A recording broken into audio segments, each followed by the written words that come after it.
What's up, everybody? Mark and Adam here back again. It's game 2 of the Hot Springs, Arkansas Battle Roads. Mike Gallagher and Justin Aaron. We have switched sides, I guess, halftime. You swap ends of the field. That's actually my fault, novice cameraman, even though I have a college degree in it. Mike is on the left. He is up 1-0 Justin on the right. Justin mulligans. Of course, Justin is playing CMT from Memphis, Tennessee. Mike on the left-hand side is playing Darkrai Tornadus EX. You know him as Brute on HeyTrainer.org. And it's a big game for Mike. He could win, I believe, his first Battle Roads as a master.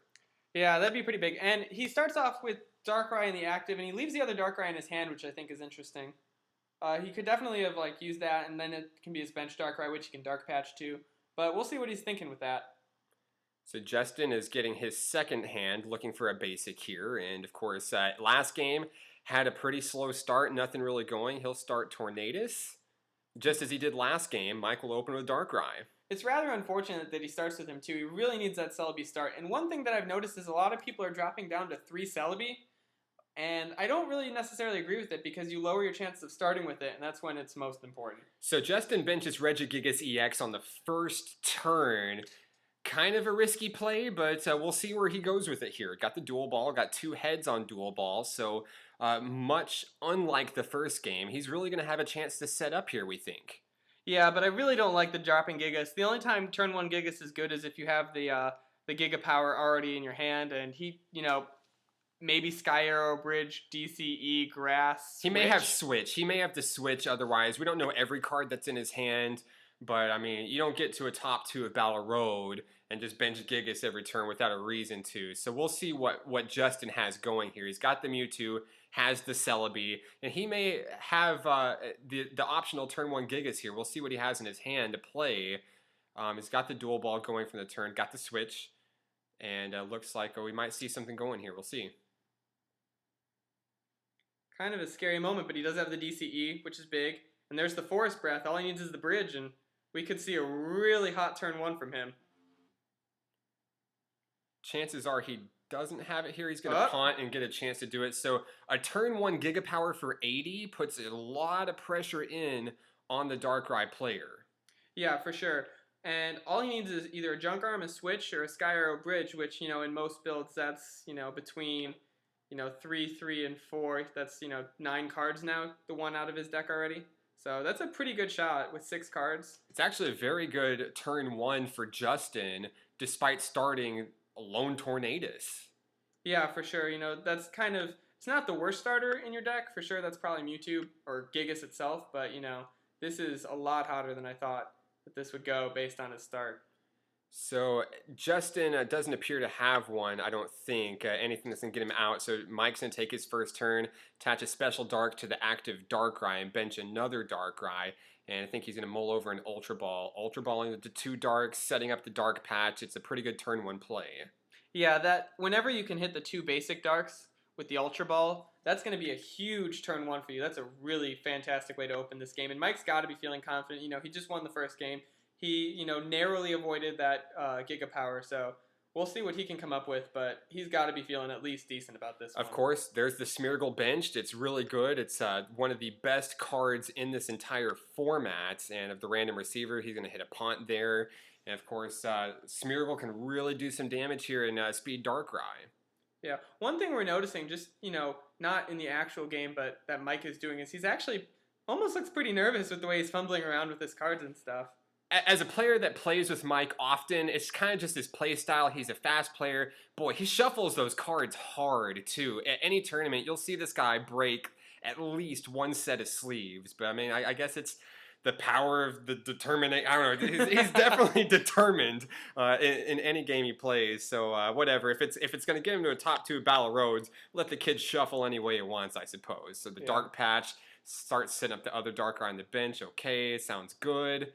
I think we could see the turn 1 Night Spear if he wanted to. He's got that dual ball. He could Junk Arm. He could try and get the Shaman out. So let's see if he does that, because if he does that, then that's a really good... And he's got the 2 heads on it. Here comes the Shaman and the Sneasel. This is going to be pretty big, especially if he has the catcher. It would be even better. Set up 90 on the Mewtwo, 30 down on the Celebi. But, of course, he'll Junk Arm for the Dark Patch. He's got the Shaman. Celebration went to the active. He has 100 damage on the field. He'll just go ahead and kill the Celebi off. 30 to the Mewtwo, which really helps negate the Eviolite. And I think it's a fantastic turn one for Mike. Yeah, anytime you turn one Night Spear, you got to feel good. And it's kind of funny that, we thought Justin had this really hot turn one, and then Mike comes back with, something even better. So the thing that's going to be interesting here is how he plays around Gigas. Gigas can really be a pain.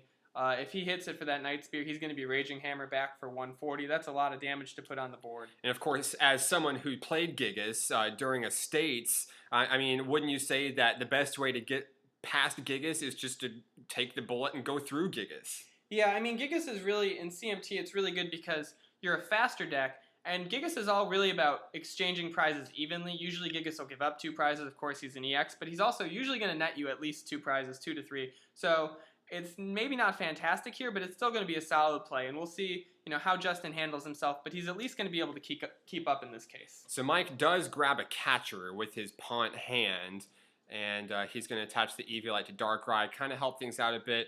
And I feel like a catcher may be incoming here to try to go around the Gigas instead of going through, because I know if he lands the Night Spear, he's going to be return KO'd here. Yeah, for sure. There's no point in dropping that Eviolite if you don't intend on playing that catcher.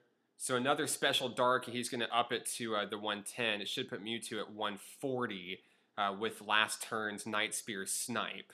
So now Mewtwo is within a Night Spear Snipe himself. If Justin can get Mewtwo out of the active position, could really remove a lot of energies from Mike's board. There's the DCE and the retreat to Smeargle, and he's going to hope to portrait and get himself a switch, it looks like. Yeah, I really didn't feel like that retreating and burning the DCE that way helped, but that is a really nice portrait that he just got there. But, that Mewtwo's still going to be in KO range, even if he retreats it, unless he gets the Eviolite on it, which would be nice. And of course, we can't see Justin's prize cards here, but he has yet to take one. Mike has already taken one by killing the Celebi, and very possibly could take 3 prizes next turn if he's able to kill the Smeargle, or knock out the Smeargle. We apologize to Joker Boy. Yeah, sorry, Robbie Hector. But, yeah, that would be a huge thing. That would bring him down to 2 prizes. It would make him vulnerable to N, which, is a really popular card in CMT, at least 2 or 3. But at the same time, that big a prize lead, it's hard to come back. So Justin gets a fresh hand here, which hopefully is going to help his cause. He really needs a Junk Arm or a Switch, though, in order to get out of this and really start doing something with Regigigas here. It's really his only option, too, which I think is really playing into Mike's strength in this matchup, is that he's forcing his opponent to attack with certain Pokemon. And especially Regigigas, he's forcing him to attack with EXs at this point, with the way he's dropped his Eviolites, the way that he's forced him to attach energy onto the board. Mike really has total control of this game right now, except for the fact, he doesn't have the energy on his bench which he could really use. So, of course, Regigigas doesn't really have that much damage on him to do very much. He can use a Giga Power, but of course Darkrai has Eviolite. Here comes the catcher for Smeargle, so Regigigas will get a knockout here. Even the prize is up, but is it an even board? Not so much at this point. Yeah, he really needs to put pressure on that one Darkrai that Mike has. Mike only has 1 Pokemon with energy on the field. That's definitely always a good thing to target, even if you're giving up that Regigigas. You always have the option to end him next turn or something like that, and really buying time is what's important here. Now, I do know that in Mike's build, he does play Super Scoop Up, and if he could land a Super Scoop Up on that Darkrai, it'd be pretty devastating here. Here's another Claw Snag. We see a lot of great options to choose from. And Justin's going to be without a pretty pivotal card here. Every card here looks pretty beneficial to his board. He's actually going to kill off the supporter and leave Justin supporterless, I believe. I really like that play. He has the 2 Junk Arms. You're not going to get around that. That N is really going to bite you in the butt if you take those 3 prizes like we were talking about. Which he should. There's no reason why he wouldn't get the Night Spear on the Mewtwo. And if he finds himself with a catcher, taking 3 prizes on this turn would be gigantic for Mike. Yeah, for sure. So I really think that now this match is, just going in his favor. He got rid of the N. I think that was the biggest play I've seen so far this match. He has a Junk Arm from the Pont hand, so he could get the catcher.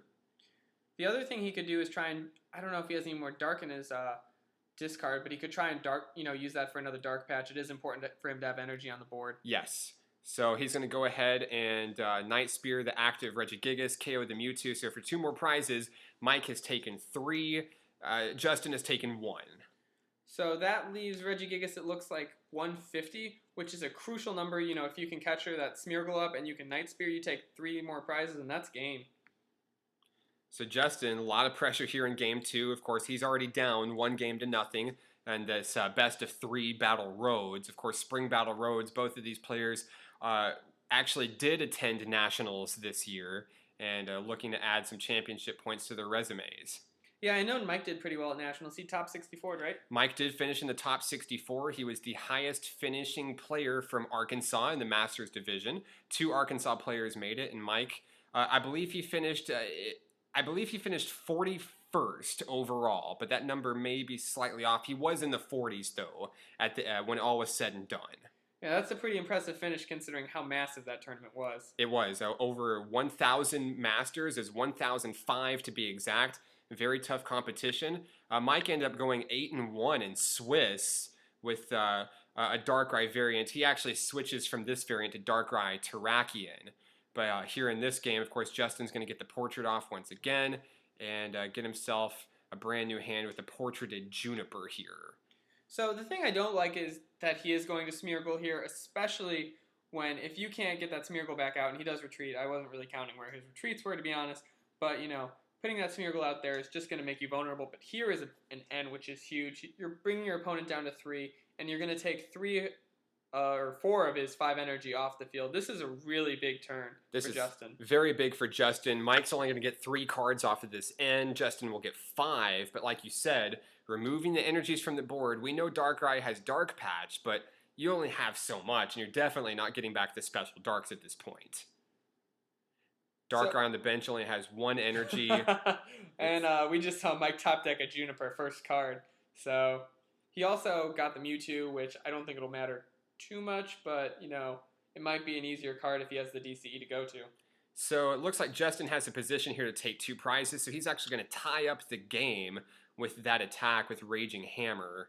And both players at 3 prizes. So the other thing is that he has the option to KO with Mewtwo. He does have Mewtwo and DCE in hand, so he could KO Gigas that way, I'm pretty sure. And then if he can get off the Night Sphere, he could at the same way. And what's our prize count out now? Is it 3-3? It's 3-3 at this point. Of course, Mike only has the 1 energy on the Darkrai. He has a Dark Claw on that Darkrai. He's going to bench Mewtwo with DCE. And, of course, that would be enough to KO the Regigigas. So at this point, he's got 2 more prizes, a Dark Patch to set up the Darkrai. Still looks like it's going to be in Mike's favor, even though the game is actually tied at this point. Oh, I think he has the catcher. I think he's going for game here. Yeah, it looks like Mike is actually going to go for the win here. He's got the Night Spear. He'll catcher the Smeargle, KO 32 the Regigigas for a triple prize gain there. And Mike is going to be the Hot Springs, Arkansas Battle Road champion. He adds 2 championship points to his roster and takes that one on to Nationals. All right, so make sure you guys rate, like, comment, subscribe, do all that good stuff, and we will catch you guys later.